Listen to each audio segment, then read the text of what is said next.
விஜய் அரசு சும்மா விட்டுறாதீங்க. ஆகஸ்ட் 5ஆம் தேதி சட்டமன்ற கூட்டத்தொடருக்கு உதயநிதி ஸ்டாலின் போட்ட மெகா பிளான்.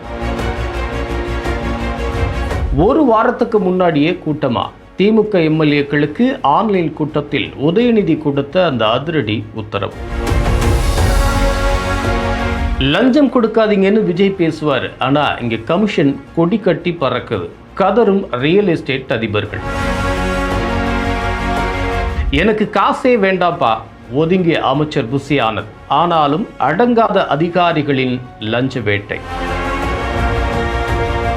ஒரு ஏக்கருக்கு 50 லட்சமா?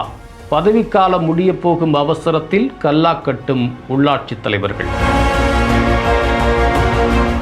இந்த அத்தனை இன்சைட் சீக்ரெட்டை தான் இன்னைக்கு நம்ம மிஸ்டர் நதியால பார்க்க போறோம்.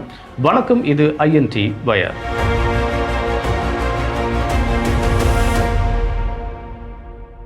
ஆகஸ்ட் 5ஆம் தேதி ஆரம்பிக்க போகிற இந்த அசம்பிளி மீட்டிங்காக என்னென்ன பிளான் பண்ணலாம் அப்படின்னு பேசுகிறதுக்கு நம்ம திமுக எம்எல்ஏக்கள் எல்லாத்தையும் ஆன்லைன் வீடியோ காலில் ஜூலை 28ஆம் தேதி அன்னைக்கே ஒன்றா கூட்டி செம்ம அதிரடி காட்டியிருக்காரு எதிர்க்கட்சி தலைவர் உதயநிதி ஸ்டாலின்.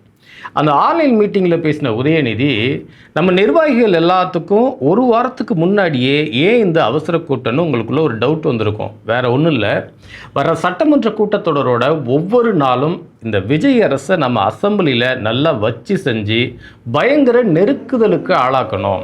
அதுக்காக தான் கொஞ்சம் அட்வான்ஸாக இந்த கூட்டத்தை போட்டு உங்ககிட்ட கொஞ்சம் பிளான் பண்ணலாம் அப்படின்னு அரேஞ்ச் பண்ணியிருக்கோம். உங்கள் ஏரியாவில் மக்கள் படுற கஷ்டங்கள், அப்புறம் தமிழ்நாடு முழுக்க இருக்கிற அந்த பெரிய பெரிய பஞ்சாயத்துகள்னு எல்லா விஷயத்தையும் A to Z கலெக்ட் பண்ணி கையில் வச்சுக்கோங்க. அசம்பிளியில் நாம் கேட்குற கேள்விகளுக்கு பதில் சொல்ல முடியாத அளவுக்கு ஆளும் தரப்புக்கு அப்படியே தலையே சுற்றிடணும். அதே நேரம் நம்ம அரசாங்கம் மேலே வைக்கிற அந்த குற்றச்சாட்டுகள் எல்லாமே சும்மா ஏனோதானோன்னு இல்லாமல் உண்மையான ஆதாரங்களோட பக்கா எவிடன்ஸோடு இருக்கணும்.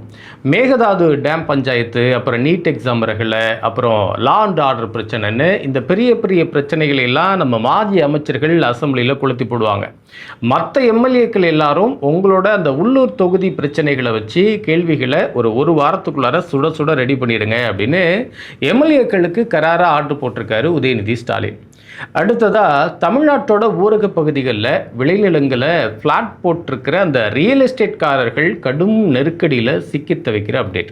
யாராவது லஞ்சம் கேட்டால் கொடுக்காதீங்க, இது விஜய் ஆட்சின்னு கெத்தா சொல்லுங்கன்னு கரூரில் நடந்த அந்த போன மீட்டிங்கில் செம்ம மாசா பேசினார் முதலமைச்சர் விஜய்.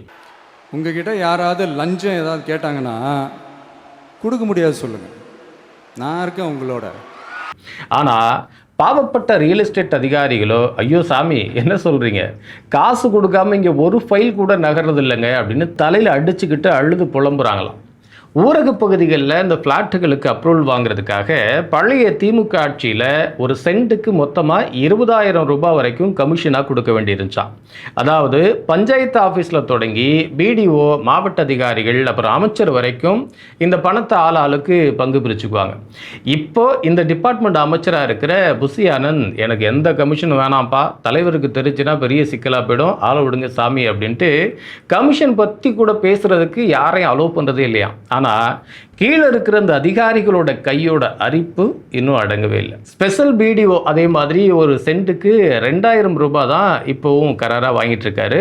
DTCP ஆஃபீஸில் கொஞ்சம் நல்ல மனசு வச்சு அந்த 2,000 குறைச்சி இப்போ ஒரு சென்ட்டுக்கு 1,500 ரூபாய் வரைக்கும் ரேட்டை குறைச்சிருக்காங்க. சப் ரிஜிஸ்டரும் 500 ரூபாயை குறைச்சிருக்கிறாரு. ஆனால் இந்த ரியல் எஸ்டேட் மேட்டருக்கு பஞ்சாயத்தில் தீர்மானம் வச்சு அந்த பாஸ் பண்ணி தர வேண்டிய நம்ம ஊராட்சி மன்ற தலைவர்கள் இருக்காங்களே, அவங்க தான் மொத்தமாக ஒரு ஏக்கருக்கு, அதாவது 100 சென்ட்டுக்கு 5 லட்சத்துலேருந்து 50 லட்சம் வரைக்கும் கேட்டு ஆளை ஆஃப் பண்ணுறாங்களாம். கடலூர் மாவட்டம் பன்ருட்டி ஏரியாவில் ஒரு ரியல் எஸ்டேட் அதிபர் ஒரு பிளாட்டு போட்டிருக்காரு.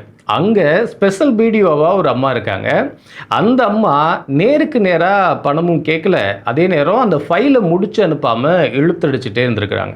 நம்ம இந்தியன் படத்தில் கவுண்டமணி கேட்குற மாதிரி அந்த பேப்பர் இல்லை, இந்த பேப்பர் சரியில்லை, வண்டி வராமல் ஃபைல் நகராது அப்படின்னு சொல்லி கடைசியில் ஒரு சென்ட்டுக்கு 2,000 ரூபாயை நைஸாக வாங்கிட்டாங்களாம். இதை கேள்விப்பட்டு ஓடி வந்த கூடுதல் திட்ட அலுவலர், அதாவது நம்ம ஏடியும் வந்து அப்புறம் ஏன் பங்கு எங்க அப்படின்னு அதையும் கேட்டு கராராக வாங்கிட்டு தான் அவங்கள வழி அனுப்பிச்சு வச்சிருக்காரு. இதே மாதிரி விழுப்புரம் மாவட்டம் அரசூர் பஞ்சாயத்துக்குட்பட்ட ஏரியாவில் 2 ஏக்கர் 13 சென்ட் நிலத்தை ரியல் எஸ்டேட்டாக மாற்றிருக்காரு ஒருத்தர்.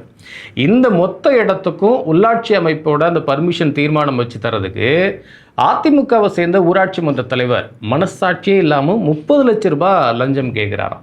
எடப்பாடி ஆட்சியில் பிரிக்கப்பட்ட அந்த 9 மாவட்டங்களுக்கான உள்ளாட்சி தேர்தல் 2021 அக்டோபரில் நடந்துச்சு.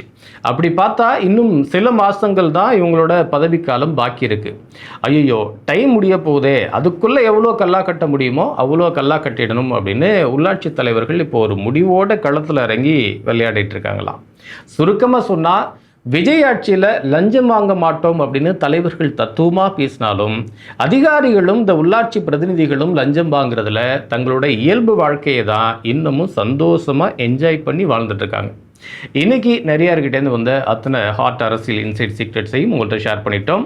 ஆகஸ்ட் 5ஆம் தேதி சட்டமன்ற கூட்டத்தொடரில் திமுகவோட இந்த முன்கூட்டிய பாய்ச்சலை விஜய் அரசு எப்படி ஃபேஸ் பண்ண போகுது, எதிர்கட்சிகளை வாயே திறக்க விடாமல் இருக்கிறதுக்கு தாவேக்க தரப்புலேருந்து என்னென்ன யுத்திகளை கையாளுவாங்க அப்படின்னு நீங்கள் நினைக்கிறீங்க? லஞ்சம் கேட்காதீங்க, லஞ்சம் கொடுக்காதீங்கன்னு விஜய் ஒரு பாதையில் போகிறப்போ, ஆனால் அதையும் மீறி களத்தில் நடக்கிற இந்த வசூல் வேட்டைகளை என்ன பண்ணால் தடுக்க முடியும் அப்படின்னு உங்களோட கருத்துக்களையும் மறக்காமல் கமெண்ட்டில் தட்டி விடுங்க. இதே மாதிரி உடனுக்குடனான காரசாரமான அரசியல் தகவலை தெரிஞ்சுக்க நம்ம INTY சேனலை சப்ஸ்கிரைப் பண்ணி அந்த நோட்டிஃபிகேஷன் பெல் ஐக்கானையும் ஆளில் தட்டி வச்சுங்க.